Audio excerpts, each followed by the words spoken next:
이 자리에 설 수 있는 자격이 있는지는 모르겠지만 어쨌든 오늘 이 자리에 설 수 있게 해주신 주최 측에 감사를 드리며 또 이제 바쁜 일정 중에서도 이렇게 참석해 주신 여러분들께 진심으로 감사 인사를 드립니다. 저희 어차피 앞뒤로 이제 많은 여러 전문가 분들께서 유용한 지식과 좋은 의견을 주실 것이기 때문에 제가 오늘 드리는 발표는 그냥 편안하게 들어주시면 감사하겠습니다. 자, 오늘 제가 준비한 주제는 바로 레오 위성과 NB-IoT의 융합입니다. 지난 몇 년 사이 지상 기반 셀룰러 네트워크와 위성 기반 위성 통신의 경계가 급속도로 허물어지고 있습니다. 과거에는 이 둘이 완전히 다른 영역이라고 볼 수 있었지만 이제는 하나의 생태계로 통합되는 움직임이 뚜렷하게 보여지고 있습니다.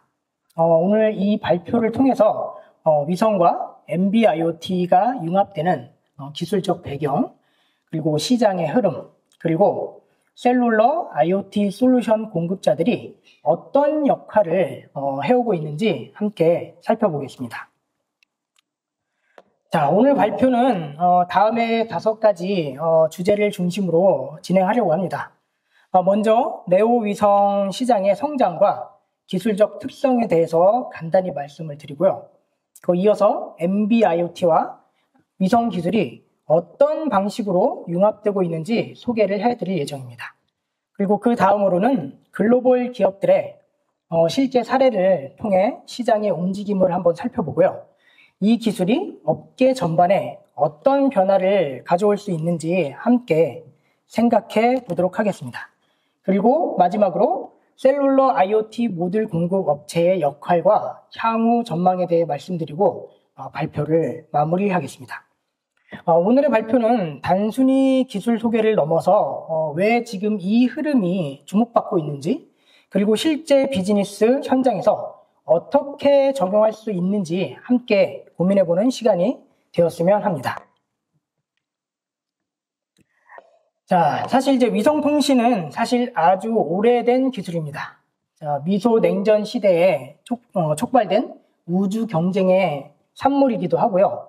1960년대부터 군사, 항공, 그리고 기상 위주로 사용되었죠. 저희가 이제 자주 보는 전쟁 영화, 첩보 영화 등에서 보면 위성 전화로 통신하는 것을 자주 볼 수가 있습니다. 자, 이러한 위성 통신 기술에 대해서는 대체로 2가지로 의견이 나뉩니다. 자, 첫 번째로는 위성 통신? 그거 군사용 아니야? 쉽지 않겠는데? 자, 이런 의견들이 있고, 두 번째는 니들만 쓰냐? 나도 좀 쓰자. 자, 이런 의견이 나올 수 있습니다. 그래서 과거에는 전용 인프라처럼 느껴졌지만 최근 몇 년 사이 민간 통신 영역으로 빠르게 확산이 되고 있습니다. 즉, 나도 좀 쓰자 이거죠. 그 중심에는 레오 위성, 즉 저궤도 위성이 있습니다. 저궤도 위성은 평균 고도 500에서 700km에서 지구를 빠르게 공전하며 기존 지오, 즉 정지 궤도 위성 대비 훨씬 빠른, 훨씬 짧은 지연 속도와 지연 시간과 높은 데이터 속도를 제공합니다. 이런 레오 위성이 주목받게 된 배경에는 요즘 뉴스에서도 많이 접하실 텐데요. 발사체 재사용 기술의 진보, 또 그리고 초소형 위성 기술의 발전, 그리고 상용 서비스 수요 증가에 힘입어 시장이 아주 폭발적으로 증가할 것이라고 하는 예상 때문입니다. 대표적으로는 스페이스 X의 스타링크는 2024년 기준 이미 6,000개 이상의 위성을 궤도에 올렸고, AST 스페이스 모바일, 원웹, 그리고 아마존의 프로젝트 카이퍼 등도 활발히 움직이고 있습니다. 이들은 단순히 커넥티비티 제공을 넘어서 전 지구적으로 인프라 구축을 목표로 하고 있습니다. 여기서 한 가지 흥미로운 점은 기존의 위성 통신이 단가가 너무 비쌌기 때문에 IoT 디바이스의 활용이 어려웠었는데 이제는 비용 장벽이 빠르게 낮아질 것으로 예상이 되어서 그에 대한 접근성에 대한 기대 또한 높아지고 있다는 점입니다. 자, 저희가 일반적인 한번 BLE 트래커를 한번 생각을 해보겠습니다. 자, 블루투스 로우 에너지 기술은 기술 장벽이 높지 않아서 제품화가 어렵지 않습니다. 저전력이 있기 때문에 코인셀을 사용하여도 장기간 이용이 가능합니다. 그리고 요새 스마트폰 없으신 분들 없죠. 그리고 이 IoT 기기들이 스마트폰과 연결이 되니 간편하고 편리합니다. 그런데 이 블루투스 로우 에너지는 블루투스 5의 롱 레인저 피처를 사용한다고 하더라도 도달 거리가 1km 내외입니다. 더구나 환경 조건에 따라 제약도 크게 됩니다. 자, 그러다 보니 조금 더 생각을 해보니까 셀룰러에 IoT를 접목시키면 될 것 같은 것이었습니다. 기지국도 많이 분포가 되어 있죠. 더구나 단일 커버리지도 넓고 또 기지국 간 로밍으로 인해서 커버리지 확장도 계속적으로 할 수가 있습니다. 그리고 저전력도 가능하고요. 그래서 NB-IoT 트래커 등이 나오면서 여러 가지 자산 추적 분야에서 많이 사용되고 있습니다. 자, 그런데 이렇게 잘 사용될 것 같던 NB-IoT에서 도대체 왜 위성통신이 필요하게 된 것일까요? 자, 바로 지상 셀룰러 인프라가 미치지 못하는 지역이 있기 때문입니다. 자, 대표적으로는 해양, 사막, 산악지대, 그리고 심지어 극지방까지. 자, 사람이 살지 않거나 살 수 없기 때문에 인프라 구축이 어렵습니다. 인프라 구축이 가령 가능하다고 하더라도 물리적으로 기지국 설치가 어렵거나 유지 비용이 지나치게 높은 문제가 있습니다. 결국 여전히 커버리지 문제가 있다는 말이죠. 특히 냉장 트럭이나 컨테이너 같은 물류나 환경 모니터링, 그리고 원격 농업, 그리고 에너지 관리, 자산 관리 같은 분야에서는 지리적으로 분산된 수많은 IoT 장치들이 연결되어 있어야 합니다. 그 냉장 트럭이 국경을 넘어서 그 컨테이너가 해상으로 이동될 때 결국 지상망은 공백이 생기기 쉽기 때문입니다. 이때 바로 위성이 커버리지 백업망 역할을 수행하게 됩니다. 그런데 이런 장치들은 또한 전력 제약이 있기 때문에 저전력 기반의 통신 기술이 필수입니다. 바로 여기서 아까 뭔가 아쉬움이 남았던 NB-IoT가 다시 등장하게 됩니다. 자, 하나는 커버리지가 더 필요하고 하나는 저전력이 필요한 상태란 말이죠. 위성은 커버리지에 공백을 채워주는 이상적인 수단이며 NB-IoT와 같은 저전력 기술과 결합했을 때 배터리 효율과 효율성 측면에서도 강점을 갖게 됩니다.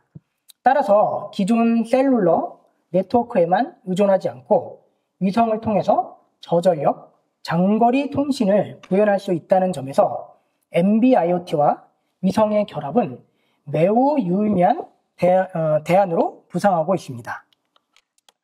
자, 저전력, 그리고 장거리, 그리고 커버리지 확장이라는 세 가지 요구를 동시에 충족시키는 조합인 거죠. 본래 NB-IoT는 LTE 기반의 셀룰러 네트워크에서 저전력, 저속도 통신을 하기 위해 만들어진 기술입니다. 센서, 트래커, 모니터링, 기기 등 배터리로 수년 이상을 동작해야 하는 단말에 매우 적합하죠. 그런데 이 NB-IoT 기술이 이제는 바로 위성과 연결되는 시대가 되었습니다.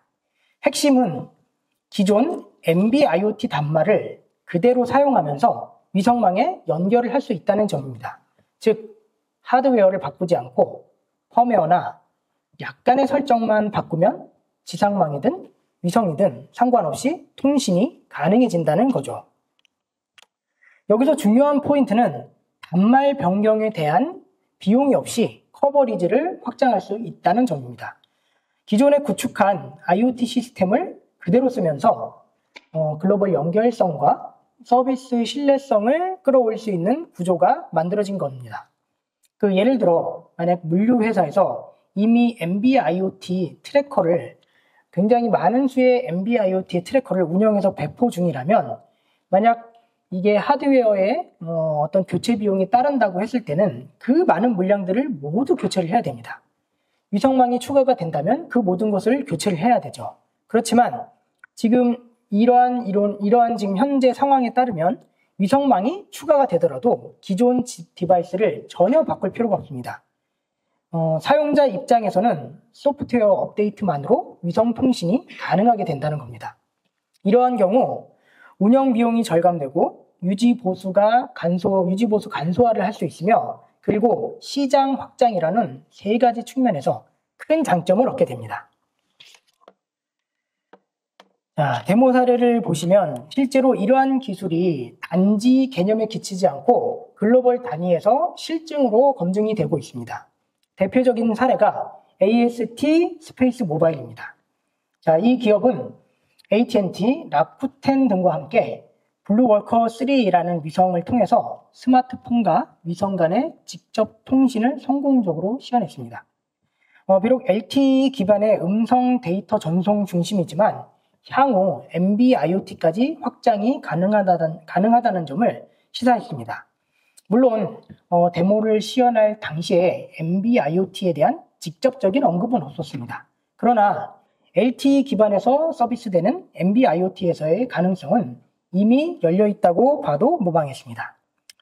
실제로 다른 기업인 J-링크 글로벌 그리고 세텔 IoT 등도 NB-IoT 위성 연결을 이미 상용화 단계에서 추진하고 있습니다. 이와 유사한 구조에서 NB-IoT 단말도 위성과 연결될 수 있다는 것이 바로 이제 검증이 된 것이죠. 위성과 NB-IoT 융합은 이론도 아니고 또 먼 미래 얘기도 아니고 지금 현재 진행형이라는 겁니다.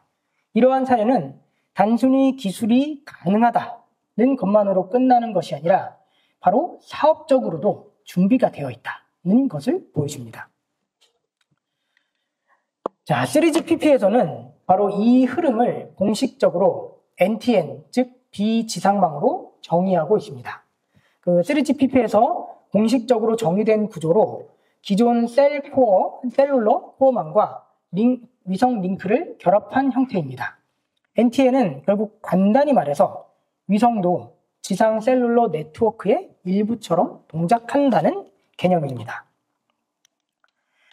기존 셀룰러 코어망에 위성 백홀이 연결된 구조로 IoT 단말 입장에서는 내가 현재 지금 위성과 연결되어 있는지 아니면 지상 기지국과 연결이 되어 있는지를 구분할 필요가 없이 동작이 된다는 거죠.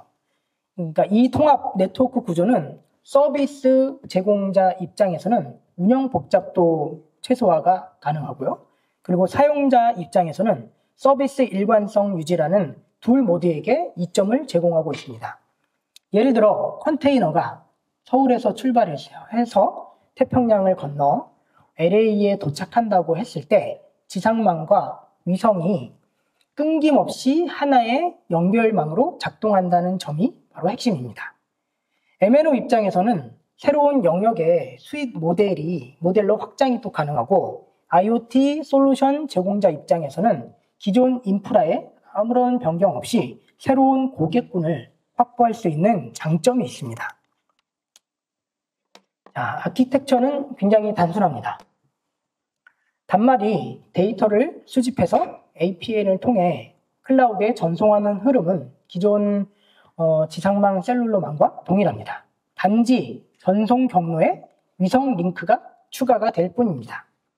자, NB-IoT 단말은 APN을 통해서 데이터를 클라우드로 전송하는 방식에는 변화가 없습니다.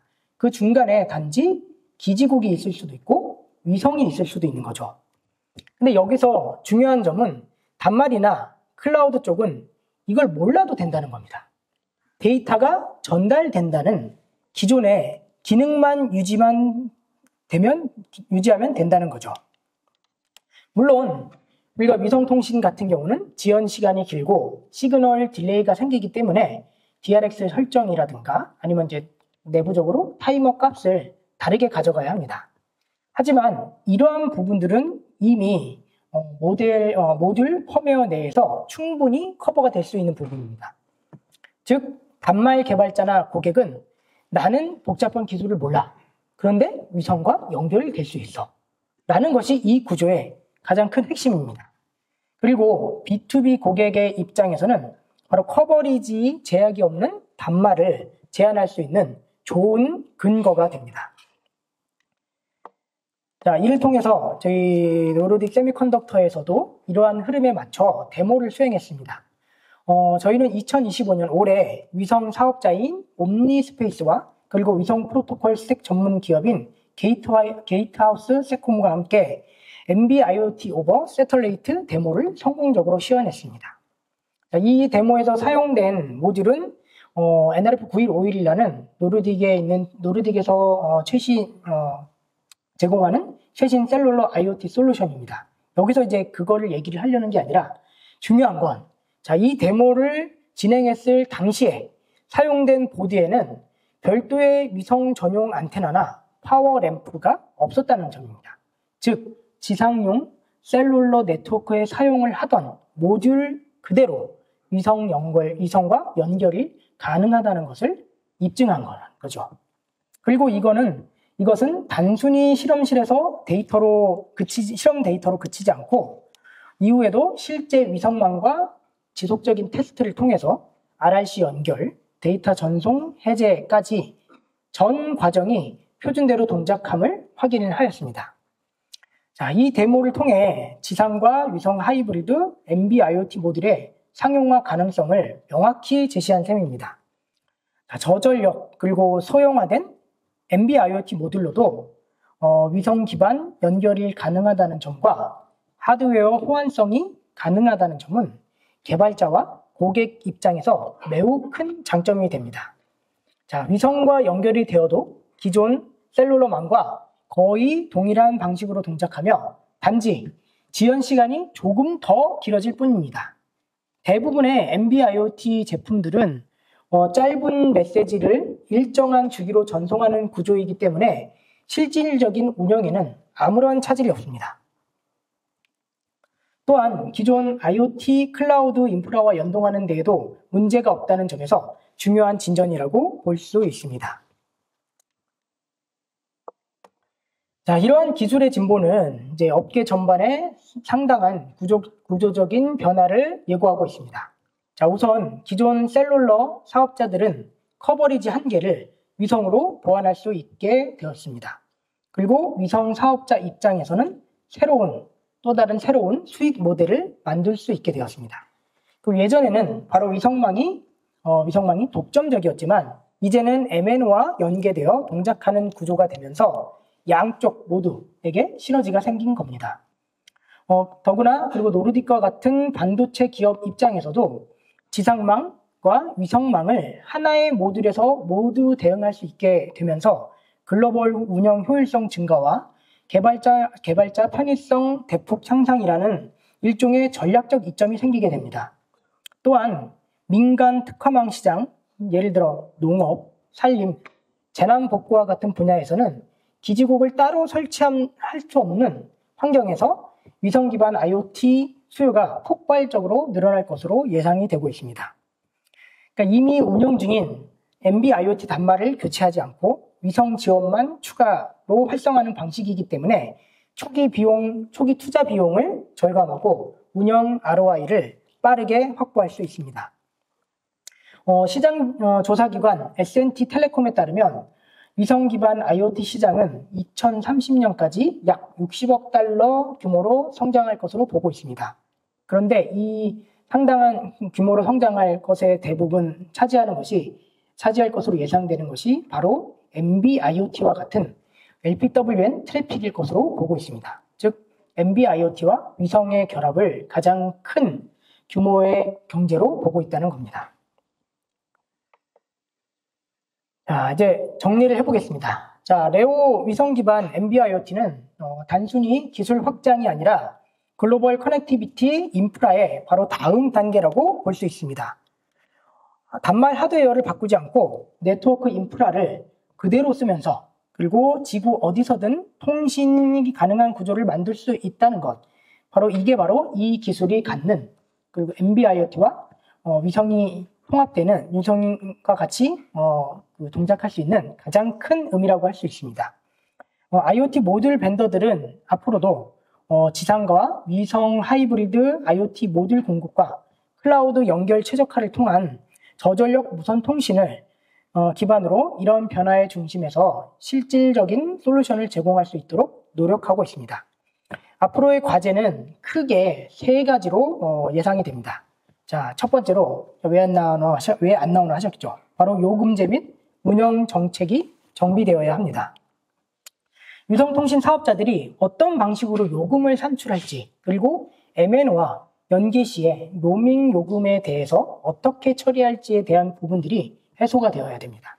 그리고 두 번째로 위성 지원 네트워크 확대를 위한 커버리지 및 파트너십 강화가 필요합니다. 그리고 세 번째로는 모듈, 그리고 네트워크, 클라우드 간 협업을 통한 에코시스템 통합을 들 수가 있습니다. 만약 이 세 가지가 잘 풀리게 된다면 앞으로 우리는 진정한 글로벌 IT 시대를 현실화할 수 있을 것으로 예상이 됩니다.